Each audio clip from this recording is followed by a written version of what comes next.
Good evening, नमस्कार। आज हम आप लोग के सामने एनडीए यूजीसी नेट के यूनिट 10 को जिसमें हम हायर एजुकेशन के सेकंड पार्ट को लेकर आए हैं। तो हम उसमें चर्चा करने वाले हैं जो भी हमारे हायर एजुकेशन से रिलेटेड इम्पोर्टेंट एग्ज़ाम के पर्सपेक्टिव से हैं, उसको डिस्कस करेंगे। तो चलिए स्टार्ट करते हैं।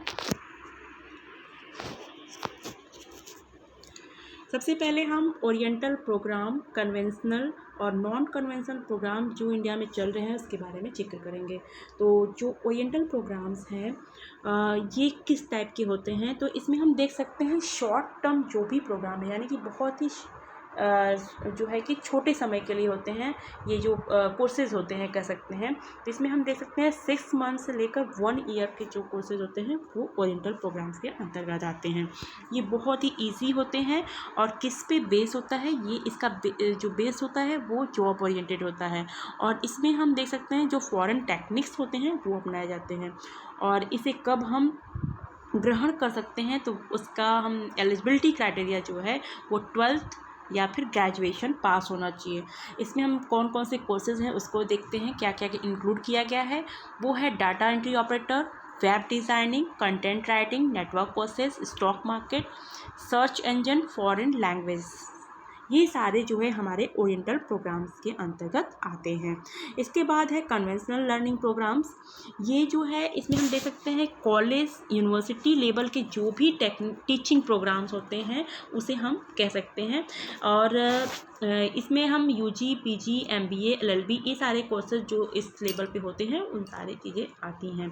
और इसमें जो है knowledge, intellect and job oriented ये सारे होते ही हैं, बट इसमें क्या होता है समय ज़्यादा लगता है, यानी कि टाइम टेकिंग होता है।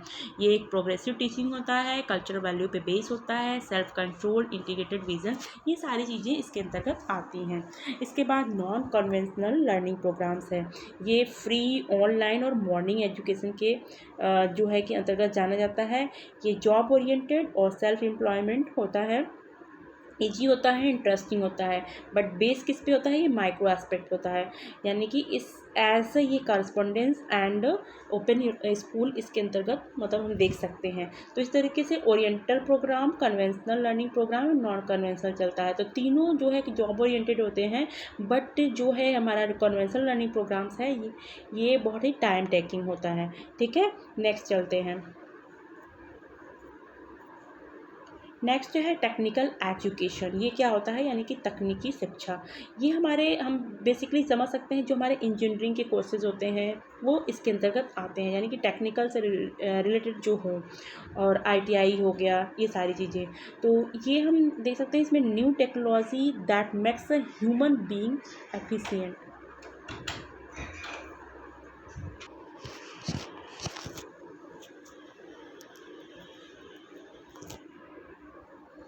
तो जो भी हमारे टेक्निकल एजुकेशन है और न्यू टेक्नोलॉजी है उसका यूज हम ह्यूमन बीइंग के लिए, यानी कि मानव के को सुविधा पहुंचाने और उसके वर्क को एफिशिएंट बनाने, यानी कि उसको प्रोग्रेस करने में जो भी टेक्नोलॉजी सहयोग करते हैं उसके कामों में, उससे ही हम क्या कहेंगे, टेक्निकल एजुकेशन।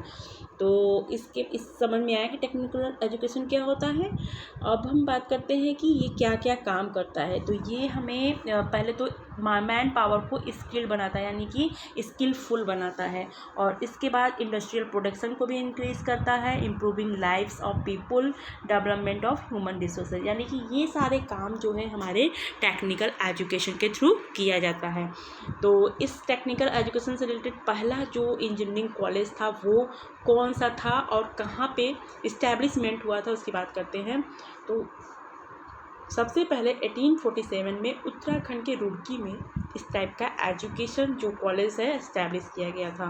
उसके बाद नेक्स्ट है 1917 में बीएचयू में इस्टेब्लिश किया गया था, बट वहाँ पे 3 चीज़ों पे फोकस किया जाता था जो भी टेक्निकल एजुकेशन थे। उसमें था मैकेनिकल, इलेक्ट्रिकल एंड मेटलर्जी, यानी कि इन सारे फील्ड पे जो है स्टडी कराई जाती थी। 1909 की बात करें तो इंडियन साइंस इंस्टीट्यूशन को भी इस्टेब्लिश किया गया था टेक्निकल एजुकेशन के तहत। अब बात आता है कि हमारा जो टेक्निकल एजुकेशन है उसका देख रेख कौन करता है, तो वो है AICTE। इसका इस्टेब्लिशमेंट हुआ था 1945 में। और ये क्या क्या करता है, यानी कि इसका किस अमेंडमेंट के तहत इसको इस्टेब्लिश किया गया था, तो वो हमारे जो भी एक कंसल्टिंग इंस्टीट्यूट के रूप में जो है काम किया, वो अमेंडमेंट एक्ट 1987 के अकॉर्डिंग। इसके बाद इसका मेन वर्क की बात करते हैं, जो टेक्निकल इंस्टीट्यूट को इस्टेब्लिश करना, starting new courses, approving the admission capacity in technical institutes and setting high standards for institution. यानी ये सारे काम जो है AICTE के हैं बेसिकली। अब बात करते हैं हेड क्वार्टर की, यानी कि इसका हेड क्वार्टर कहाँ पे है, तो वो हमारे न्यू दिल्ली में है और कोलकाता में, और नहीं सॉरी, इसका हेडक्वार्टर जो है न्यू दिल्ली में है। एंड जो रीजनल ऑफिस है वो हमारे कोलकाता, चेन्नई, कानपुर, मुंबई, चंडीगढ़ एंड भोपाल, बेंगलुरु, ये सारे जगहों पे इसका रीजनल ऑफिस इस्टेब्लिश किया गया है। नेक्स्ट स्लाइड पे चलते हैं। अब बात करते हैं कि कितने हमारे जो है कि टेक्निकल इंस्टीट्यूट हैं वो, तो इसमें हम देख सकते हैं इसके जो AICTE के थ्रू इस्टेब्लिश किया गया था वो है पहला IIT, जो हमारे IIT एक्ट 1961 के अकॉर्डिंग जो है इस्टेब्लिश किया गया था। अब भी हम देखें तो हमारे इंडिया में 23 जो है कि टोटल इंस्टीट्यूशन है इस टाइप के, और इसका जो मेन काम होता है वो है नेशनल इम्पॉर्टेंट इंस्टीट्यूशन के रूप में वर्क करना। इसके बाद नेक्स्ट है NIT, ये हमारे IIT एक्ट 2007 के अकॉर्डिंग इस्टेब्लिश किया गया है। अभी तक हम देखें तो हमारे 31 जो है टोटल NITs हैं, और फर्स्ट NIT की बात करें तो वो इस्टेब्लिश किया गया था 2001 में इलाहाबाद में। इसका भी काम यही है कि नेशनल इम्पोर्टेंस इंस्टीट्यूशन को टाइप का वर्क करना, यानी कि जो भी हमारे राष्ट्रीय महत्व में जो काम कर सके वैसे इंस्टीट्यूशन को इस्टेब्लिश करना। इसके बाद IIT यानी कि IIIT है, इसका टोटल नंबर है 23। और 2010 की बात करें तो यूनियन कैबिनेट ने जो है कि कुछ अप्रूवल दिए थे जो 20 मोर जो है IIIT के इस्टेब्लिश करने के लिए, जो हमारे PPP मॉडल यानी कि पब्लिक प्राइवेट पार्टनरशिप के मॉडल पे इस्टेब्लिश करने की बात की गई थी। उसके बाद है NITTR जो है, ये जो है क्वालिटेटिव इम्प्रूवमेंट के लिए इंजीनियरिंग एजुकेशन जो है उसके क्वालिटेटिव इम्प्रूवमेंट की बात करता है। और क्या प्रमोट करता है, यानी कि रिसर्च को प्रमोट करता है अंडर ग्रेजुएट फील्ड में। और इसके साथ साथ इंजीनियरिंग कॉलेज, पॉलिटेक्निक कॉलेज जो है बिजनेस इंस्टीट्यूशन को प्रोवाइड करते हैं consultancy service extension support for the overall development of industrial service sector के लिए।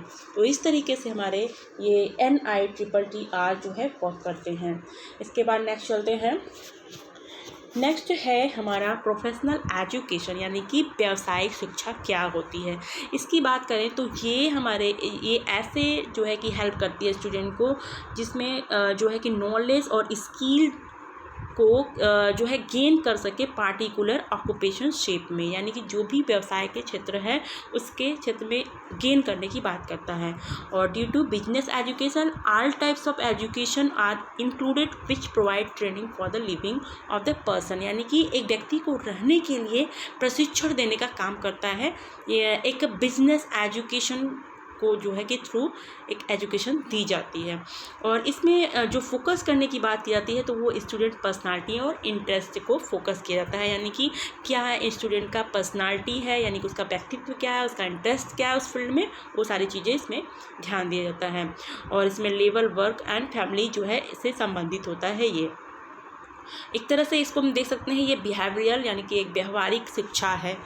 इसमें कौन कौन से कोर्सेज आते हैं, वो है हमारा graphic designing, fashion designing, travels and tourism, electronics, business management, marketing, strategic business management, digital marketing, textile design, mass communication, hotel management. यानी कि इस तरीके के कोर्सेज जो है कि हम देख सकते हैं कि एज अ प्रोफेशनल एजुकेशन होता है।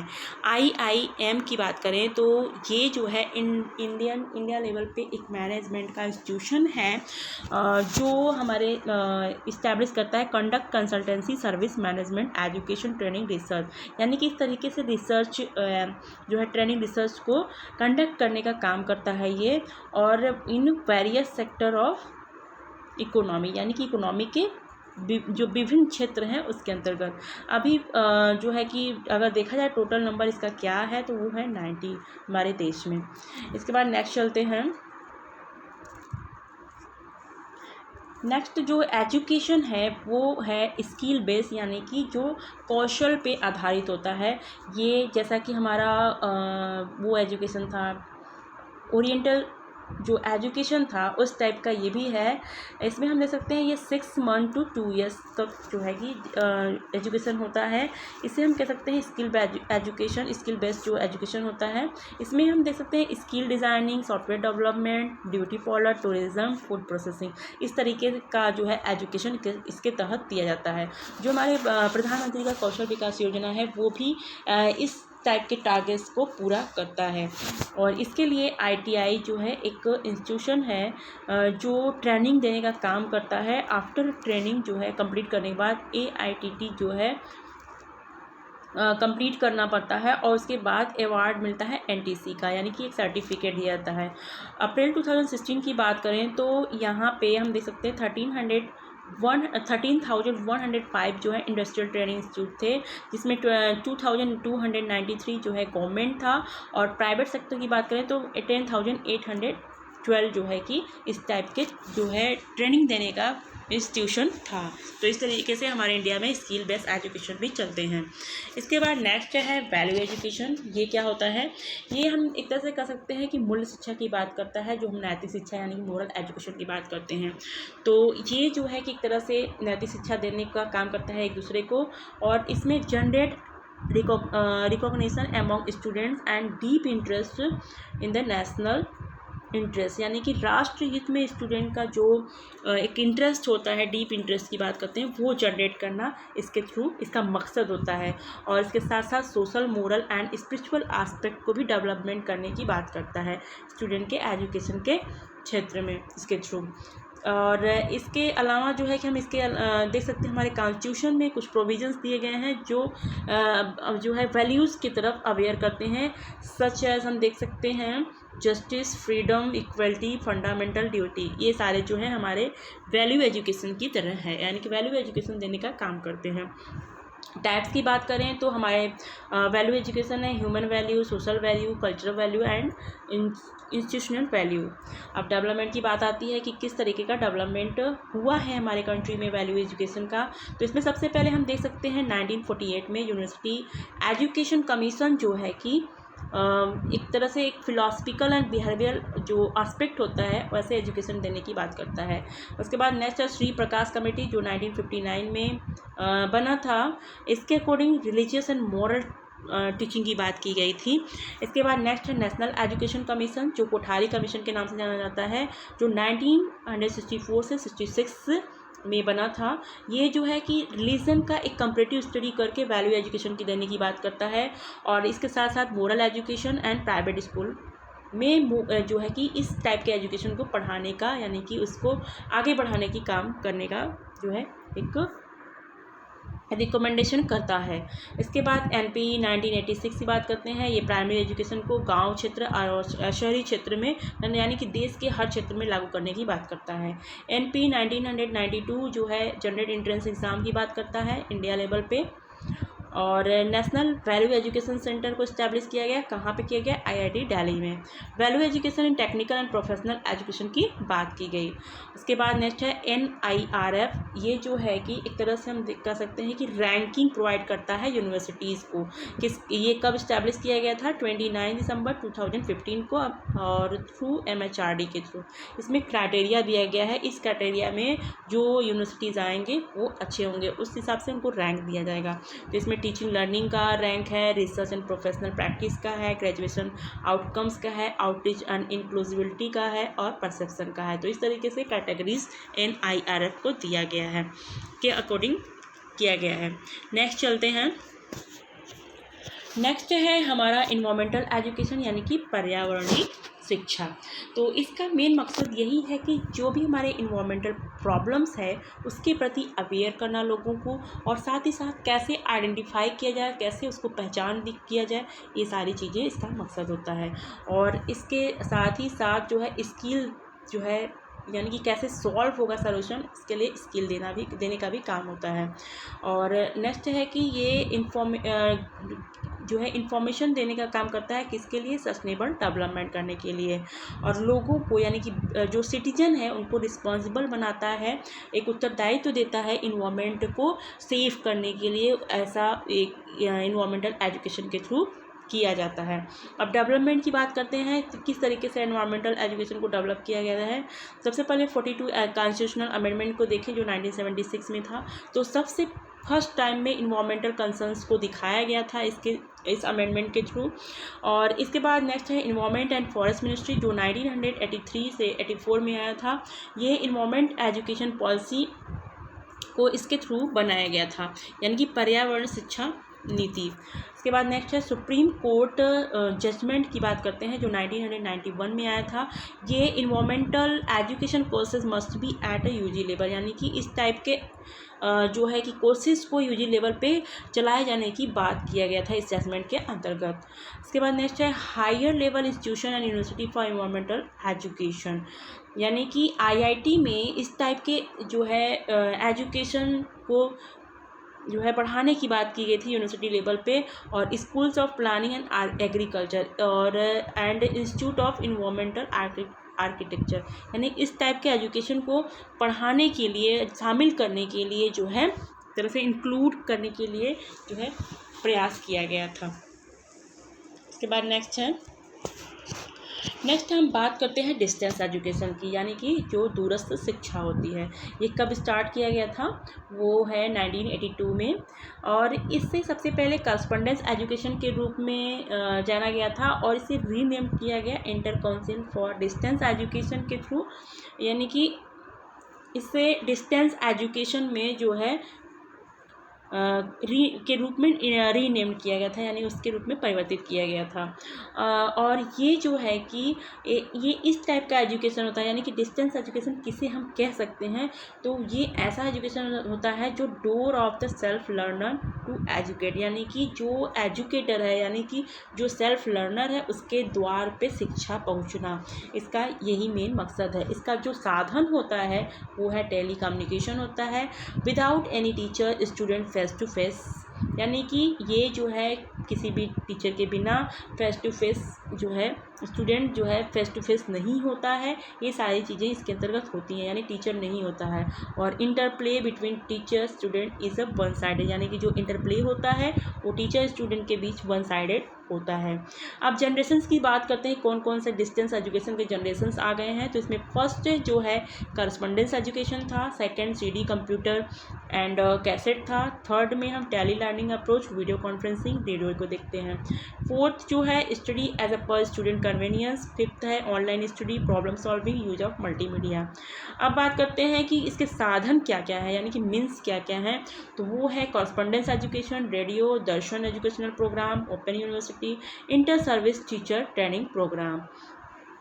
अब बात आती है कि जो डिस्टेंस एजुकेशन है वो उससे रिलेटेड जो भी काम है डिस्टेंस एजुकेशन से, यूजीसी ने उस सारे कामों को डिस्टेंस एजुकेशन ब्यूरो को दे दिया, यानी कि ये जो है इससे रिलेटेड सारे एजुकेशन के प्लान को देखता है। और इसे फिर जो है कि फॉर्म किया गया, यानी कि ये जो एक्टिविटीज़ थी हमारे जो है कि 2012 में इसको कन्वर्ट कर दिया गया, यानी 92 में जो है कि इससे डिस्टेंस एजुकेशन काउंसिल के रूप में परिवर्तित कर दिया गया था, जो हमारे डिस्टेंस एजुकेशन ब्यूरो है। इसके बाद नेक्स्ट चलते हैं, नेक्स्ट है हमारा कॉरस्पॉन्डेंस एजुकेशन। ये जो है फर्स्ट कॉरस्पॉन्डेंस कोर्स की बात करें तो वो दिल्ली में स्टार्ट हुआ था 1962 में। और ये जो है किसके लिए स्टार्ट हुआ था, ग्रेजुएशन लेवल के जो कोर्सेज थे। और इस करिकुलम की बात करें तो अब भी जो है 45 यूनिवर्सिटीज़ जो है हमारे कंट्री में चल रही है, इस पाठ्यक्रम को इम्प्लीमेंट कर रही है। और इससे सेकेंडरी लेवल पे भी स्टार्ट किया गया, वो कब से 1965 में। और बोर्ड ऑफ सेकेंडरी एजुकेशन की बात करें तो ये सबसे पहले स्टार्ट हुआ था हमारे एमपी में।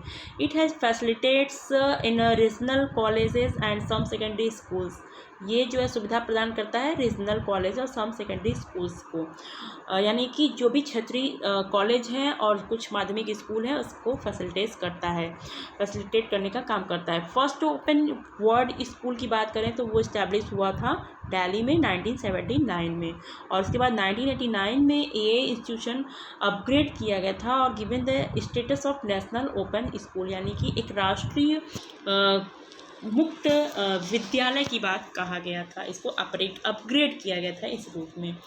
इसके बाद नेक्स्ट है हमारा ओपन यूनिवर्सिटी। ये क्या होता है, यानी एक मुक्त विश्वविद्यालय की बात किया जा रहा है। इसके थ्रू हम एनीवेयर एनी टाइम जो है एजुकेशन प्रोवाइड कर सकते हैं स्टूडेंट के विश के अकॉर्डिंग, और उसे फैसिलिटी जो है स्टडी का दिया जा सकता है। It's effective of previous qualification and age, यानी कि इसमें पहले का क्या क्वालिफिकेशन है, क्या एज है, ये सारी चीज़ें ध्यान नहीं दिया जाता है। इसका मेन ऑब्जेक्टिव ये होता है कि एजुकेशन एक्सेसिबल टू ऑल, यानी कि सभी के पास जो है शिक्षा पहुंच सके। और the first open university in the world की बात करें तो वो है जर्मनी, और इंडिया में बात करें तो वो ओपन यूनिवर्सिटी जो है 1982 में अन्नामलाई यूनिवर्सिटी इन आंध्र प्रदेश में हुआ था। और it doesn't require any degree और certificate to become a student, इसके लिए कोई भी डिग्री या सर्टिफिकेट की ज़रूरत नहीं पड़ती है। A person from any field can study as a student, कोई भी व्यक्ति जो है कि किसी भी फील्ड का इसमें स्टूडेंट बन सकता है।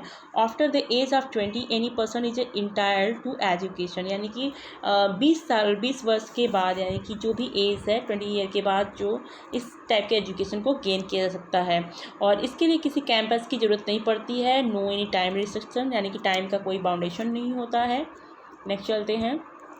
नेक्स्ट है कि ओपन यूनिवर्सिटी का क्या स्ट्रक्चर है, तो इसमें एक चांसलर होता है और 2 वाइस चांसलर यानी कि वीसी होते हैं। जो पहला वीसी होता है वो क्या करता है, वो प्रोग्राम को स्टडी जो प्रोग्राम है उसको बनाता है, और दूसरा जो है finance and question paper department को देखता है। इसके बाद हम देखते हैं सर्कल सेंटर इन डिस्ट्रिक्ट एक बनाया जाता है। 5 डायरेक्टर्स होते हैं। There will be equivalent to that the dean of faculty, यानी कि जो भी फैकल्टी के डीन है उसके अकॉर्डिंग इसका लेवल होता है। और board of studies for every subject, यानी कि बोर्ड को बनाया जाता है एवरी सब्जेक्ट के अकॉर्डिंग। 2 टीचर्स होते हैं, professor and reader. State government and UGC will bear the responsibility of financial arrangement. No expenditure will be spend on the examination hall and teaching classes, यानी कि इन सारी चीज़ों के लिए एक्सपेंडिचर नहीं होता है। और इसके लिए यूजीसी और स्टेट गवर्नमेंट जो है रिस्पॉन्सिबिलिटी उठाती हैं जो भी हमारे फाइनेंशियल अरेंजमेंट होते हैं। नेक्स्ट चलते हैं। अब ओपन यूनिवर्सिटीज़ में हम देख सकते हैं इग्नू को, सबसे पहले एक यूनिवर्सिटी है जो हम कह सकते हैं इंदिरा गांधी ओपन यूनिवर्सिटी है। ये 15 सितंबर 1985 को इस्टेब्लिश किया गया था, बट 87 से वर्किंग है। और ये जो है कि realise the quality of continuing education and educational opportunities. और ये जो यूनिवर्सिटी है 150 एकड़ ऑफ लैंड इन मैदान गढ़ी विलेज ऑफ दिल्ली में जो है कि स्टार्ट किया गया था। और इसकी रिस्पॉन्सिबिलिटी फॉर इस construction was instructed to Hindustan Prefab public sector organisation, यानी इसको जो है रिस्पॉन्सिबिलिटी दी गई थी इसके कंस्ट्रक्शन की। और 87 में जो है कि ये फंक्शनिंग यानी कि वर्किंग हुआ। इसके जो विजिटर हैं वो भी प्रेसिडेंट होते हैं, यानी कि भारत के राष्ट्रपति होते हैं। इसमें कौन कौन से कोर्सेज चलाए जाते हैं प्रोग्राम, वो है पहला है मैनेजमेंट एंड कंप्यूटर, सेकेंड है science and engineering for UG degree, और थर्ड है प्रोफेशनल कोर्सेज। SOU यानी कि जो स्टेट लेवल पे ओपन यूनिवर्सिटी है उसकी बात करते हैं, तो इसका टोटल नंबर जो है हम देख सकते हैं 13 है। और पहला जो ओपन यूनिवर्सिटी था स्टेट लेवल पे वो है doctor Bhimrao Ambedkar open university जो हैदराबाद में स्थापित है। ये प्रथम था इंडिया में, और इसका इस्टेब्लिशमेंट 1982 में